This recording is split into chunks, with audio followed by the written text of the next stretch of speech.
pertimbangan atau tidak perlu dipertimbangkan oleh majelis hakim nilai kesaksian tersebut. Kenapa? Karena saksi yang seperti ini namanya adalah saksi testimoni di audit. Saksi testimoni di audit itu tidak boleh atau tidak bisa menjadi suatu alat bukti. Saksi yang bagaimanakah yang harusnya bisa menjadi alat bukti? Saksi.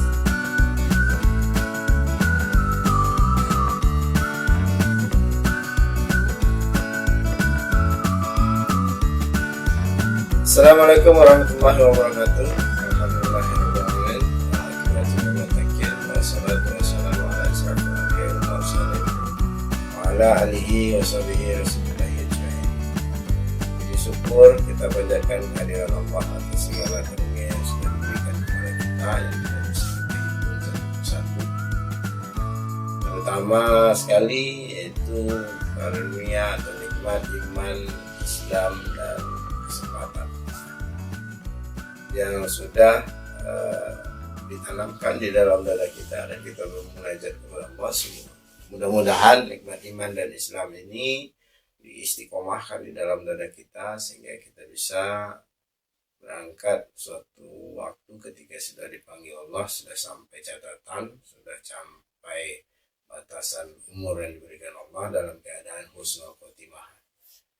Selawat beriring salam juga tidak bosan-bosannya kita kirimkan kepada junjungan alam Nabi besar Muhammad Sallallahu Alaihi Wasallam dengan mengucapkan Allahumma salli ala Sayyidina Muhammad wa ala ali Sayyidina Muhammad. Mudah-mudahan dengan banyaknya kita bersalawat kepada beliau, Allah izinkan kelak di yaumil mahsyar beliau untuk memberikan syafaat kepada kita sehingga kita bisa dikumpulkan bersama orang-orang soleh yang dicintai Allah dan Rasulnya.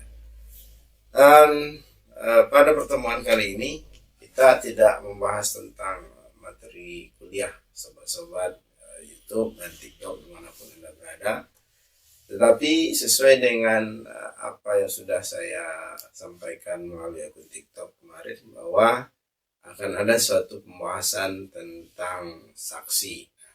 Saksi di sini maksudnya adalah saksi yang dipakai sebagai alat bukti di pengadilan. Kenapa keberadaan saksi ini perlu pembahasan?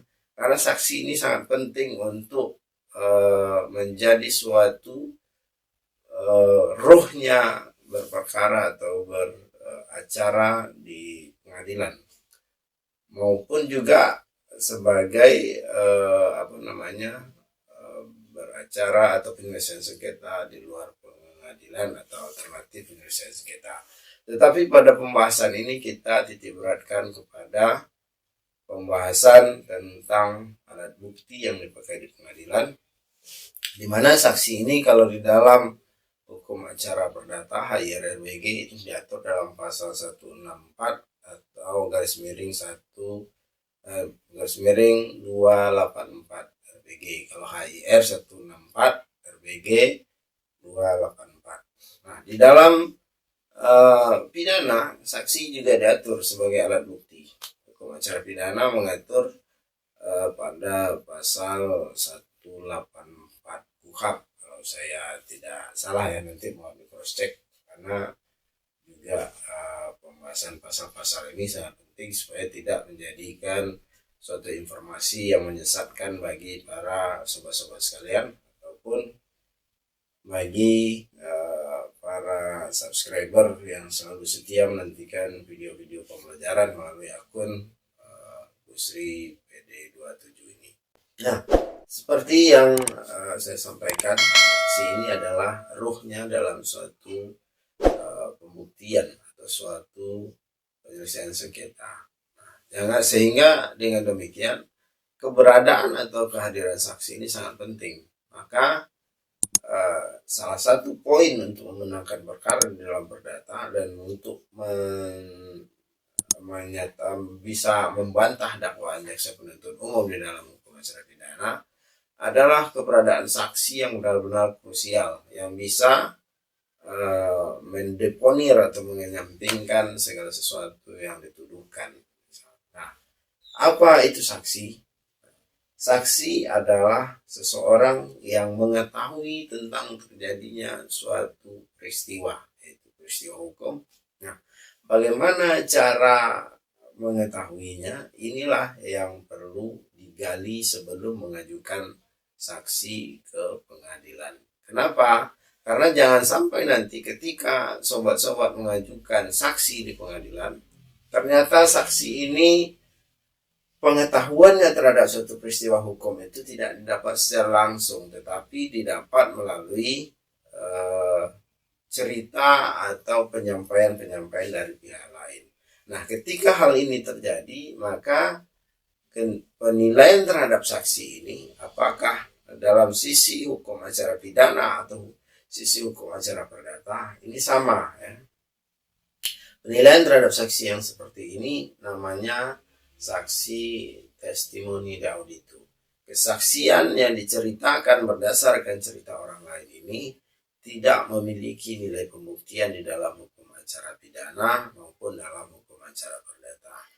Nah, untuk itu sangat penting bagi kita untuk mengetahui kualitas saksi. Sebelum saksi ini kita ajukan dalam sebagai bagian dari pembuktian atau sebagian dari alat bukti yang diatur di dalam hukum acara, tentu kita harus menggali dulu. Untuk menggali tujuannya apa? Untuk menilai apakah kualitas atau keterangan yang akan diberikan oleh saksi ini memenuhi unsur-unsur pembuktian, memenuhi standarisasi pembuktian yang diatur di dalam hukum acara perdata maupun hukum acara pidana. Seperti yang saya jelaskan, saksi adalah sesuatu yang mengetahui terhadap terjadinya suatu peristiwa hukum. Saksi tidak boleh menceritakan suatu peristiwa atau apa yang diterangkannya di pengadilan berdasarkan cerita si A misalnya, atau katakanlah si Ahmad menceritakan sesuatu keterangan saksi di pengadilan tetapi berdasarkan cerita dari Budi misalnya. Nah, hal ini mempengaruhi nilai kesaksian terhadap si Ahmad. Seperti yang kemarin tempoh hari saya bersidang di Pengadilan Negeri Pekanbaru, itu salah satu saksi atau bahkan bukan satu tapi ada dua ya. Ketika saya memeriksa atau kita periksa di pengadilan, saya menanyakan keterangan yang diberikan. Ini saksi kebetulan diajukan oleh jaksa penuntut umum dalam perkara pidana ya. Ketika jaksa penuntut umum sudah mengeksplor apa yang disampaikan oleh saksi ini, maka ketika mendapat giliran saya selaku penasihat hukum dari terdakwa, saya menanyakan apa yang disampaikan oleh saksi ini, apakah saksi melihat langsung? Ternyata saksi ini menjawab tidak. Nah, saksi pertama itu menjawab berdasarkan apa yang dia sampaikan, itu berdasarkan apa yang dia peroleh dari keterangan orang sebelumnya atau saksi yang akan diperiksa selanjutnya. Nah, pernyataan saksi ini saya kunci apakah semua keterangan yang diberikan dalam BAP penyidik dan juga di dalam keterangan pengadilan ini berdasarkan cerita yang disampaikan oleh si A, maka saksi ini menjawab benar. Nah, berdasarkan hal ini, saya selaku penasihat hukum memandang bahwa kualifikasi saksi ini tidak sesuai dengan standar yang ditetapkan oleh hukum acara pidana.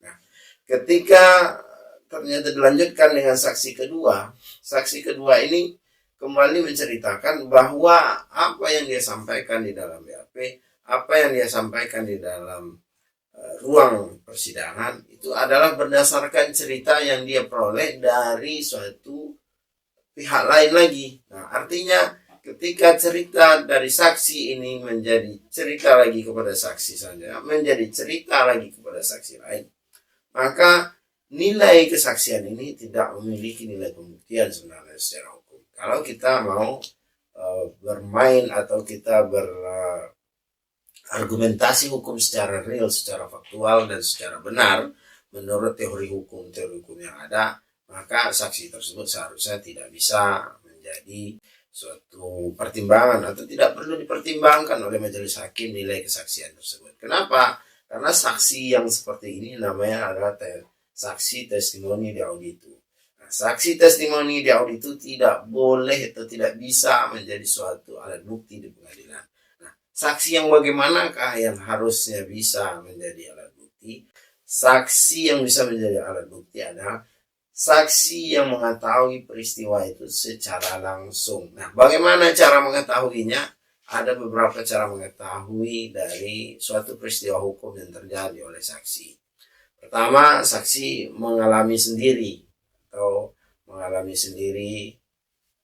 Dan kedua, saksi melihat secara langsung sendiri apa yang terjadi tersebut.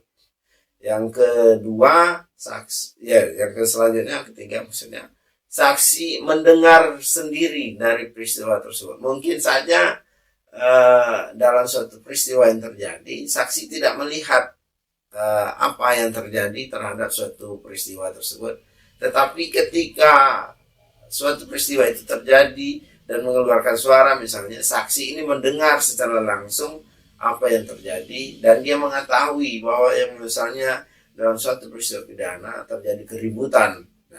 Saksi mengetahui si A yang melakukan ini, si B yang melakukan ini berdasarkan pendengaran yang dia ketahui atau yang dia dengar secara langsung dari peristiwa yang terjadi itu. Atau saksi yang melihat langsung ini dia menyaksikan secara langsung terhadap peristiwa yang terjadi tersebut. Misalnya ketika seseorang ini melewati suatu keributan atau keramaian, dia melihat ada terjadi suatu peristiwa. Nah, ketika peristiwa ini menjadi suatu peristiwa hukum, maka saksi ini bisa mempunyai nilai keterangan di pembuktian pengadilan. Atau saksi yang mengalami secara langsung sendiri. Nah, ini biasa kalau dalam pidana disebut dengan saksi korban. Nah, saksi korban ini dia sendiri yang mengalami suatu kejadian secara langsung tanpa ada perantaraan cerita dari orang lain. Nah, hal-hal yang semacam ini ketika dijadikan sebagai bukti di pengadilan, maka saksi ini mempunyai suatu kualifikasi yang sangat kuat dan mempunyai suatu pertimbangan hukum yang sangat kuat seharusnya ketika saksi-saksi mengetahui secara langsung ini. Nah, bagaimana untuk menggali suatu keterangan saksi di pengadilan, nanti kita lanjutkan dalam video-video selanjutnya.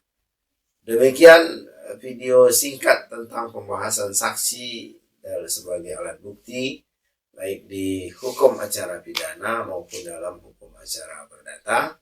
Mudah-mudahan apa yang saya sampaikan ini ada manfaatnya, bisa menambah kesanan ilmu pengetahuan, bisa menambah membuka wacana berpikir sobat-sobat sekalian, sehingga untuk bisa menggali potensi-potensi ilmu yang ada saat ini dengan berbagai macam metode pembelajaran yang ada, sehingga bisa memudahkan sobat-sobat untuk menggali ilmu-ilmu pengetahuan khususnya tentang ilmu hukum. Nah, mudah-mudahan sekali lagi saya sampaikan juga di dalam video ini bahwa apa yang saya sampaikan ini bukan suatu kebenaran mutlak, tapi sobat-sobat perlu meng-cross-check, perlu mencari, mengimbangi atau menggali dengan stakeholder lain, bisa melalui video-video YouTube lainnya, bisa juga melalui tulisan-tulisan yang ada di dunia maya atau di dunia digital hari ini. Nah, jika menurut sobat-sobat sekalian video ini cukup bermanfaat untuk memberikan suatu pencerahan, suatu keilmuan hukum, silahkan di-share sebanyak-banyaknya di media sosial yang bersama ini. Lebih dan kurang, saya mohon maaf. Billahi taufiq wal hidayah.